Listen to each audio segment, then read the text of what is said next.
gatherings where we continue to hear from each other and hold each other accountable. So I see that in a very practical way. Let me ask you this, Dr. Johnson, in terms of, do you consider it is naive or naively idealistic to expect that every person preparing for any role of pastoral or ministerial leadership in the United Methodist Church be conversant with and practice professional ethics, sexual ethics, healthy boundaries, as well as self-care? Well, no, I don't believe it's naive or naively idealistic. I just believe it's hard. There's so many demands upon our time. We live in a high anxiety time. I think in our culture generally, and in our United Methodist life, there's a lot of tension and pressures in terms of change and the emerging future and what it holds for us and how we live into that. And so that puts demands upon time and demands upon for us to perform in certain ways. And of course, if you're in the local church, Sunday's always coming.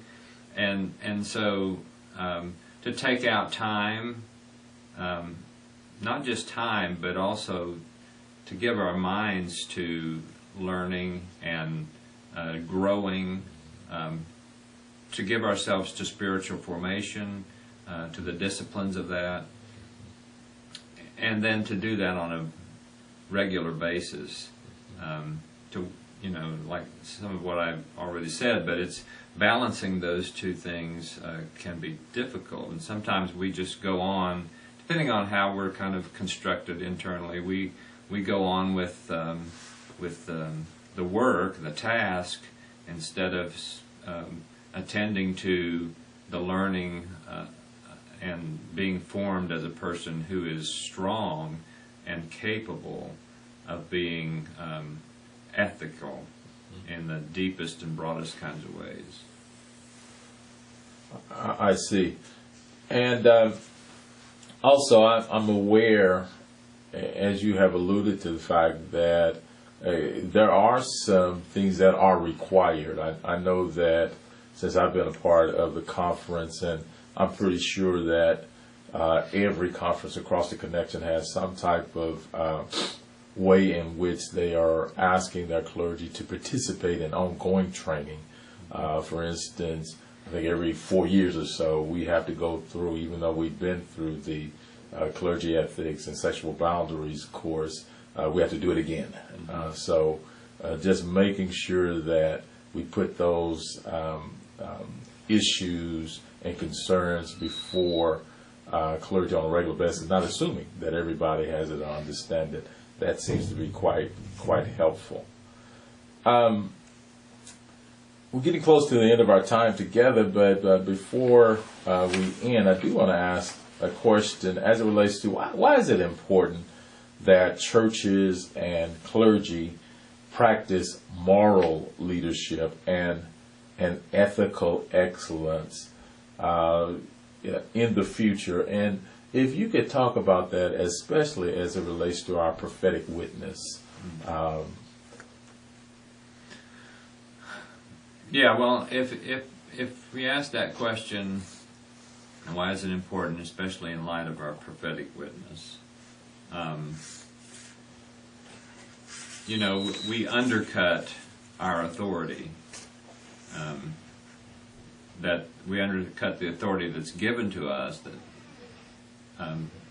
That the people will simply stop listening if they see us as corrupt, if they see us in some way weak or harming, not doing the good. And so it seems to me that, of course, it's a kind of a given that people will just move away from us and not listen to us and not listen to our witness, we won't have the strength of witness to speak in terms of advocacy, to advocate change, to advocate justice, advocate for peace with justice. If we're not standing up and seen as a kind of a stand-up, group of people who are faithful to those basic concepts. So if we're advocating doing the good in the world and in our societies, if we're advocating stopping injustice and working against oppression, and then we come up in some way and ourselves are oppressing or being unjust, whether it's with another person or with the system in some way, then of course that undermines and subverts all we're trying to accomplish. So when I think of Jesus going into the wilderness and meeting that triplex of temptations and being tested and proving that probationary kind of experience, out of which he comes very strongly, filled with the Spirit, wisdom, grace, courage, and then moves into the society as the Gospels give us that story, where he confronts injustice and speaks prophetically and toes the line and brings hope and redemption to people's lives and frees people from oppression and subverts the powers of evil and the powers that work against and destroy people's lives, both corporately and personally. It's because he met that.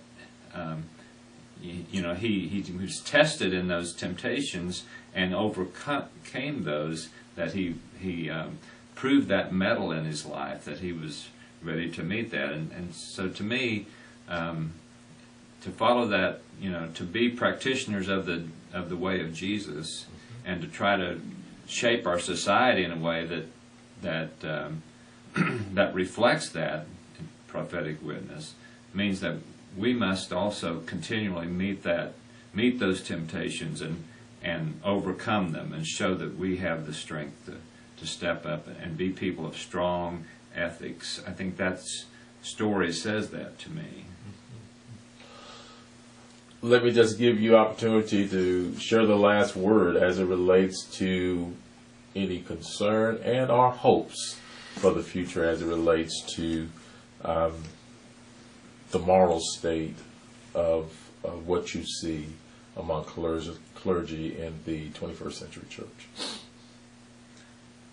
Well, I'm very hopeful. I think as I work with clergy, I see a high level of ethical conduct and determination and practice. It's we all of us stumble at some points, but generally speaking, we work with colleagues who are really cream of the crop top kind of people that really do abide by the covenant and do give themselves to the collective wisdom of the people of God, and do honor and value the church and the people of the church and the people they serve. We have much to learn and much to emphasize, I think, going forward. But we're all people who recognize that what we do, I think, and I see this in all of our colleagues, is I like to think of Rudolf Otto's phrase, the mysterium tremendum et fascinans. So this mystery that's both terrifying and fascinating. We have this holy responsibility that's both scary. We can make mistakes. We have people's lives in our hands. We have the church's life in our hands in some ways together. But yet at the same time, we're drawn to this. Nearer and nearer, like the old song, "Draw Me Nearer." I think we're fascinated by the fact that we can get close to God and bring others close to God, and make the world more like God's dream and God's kingdom. So I'm very hopeful. It is hard work, and we must attend to these matters all the time. Yeah. But God is helping us, and we'll make it. Amen. Very good. Thank you very much, Dr. Johnson. Appreciate it.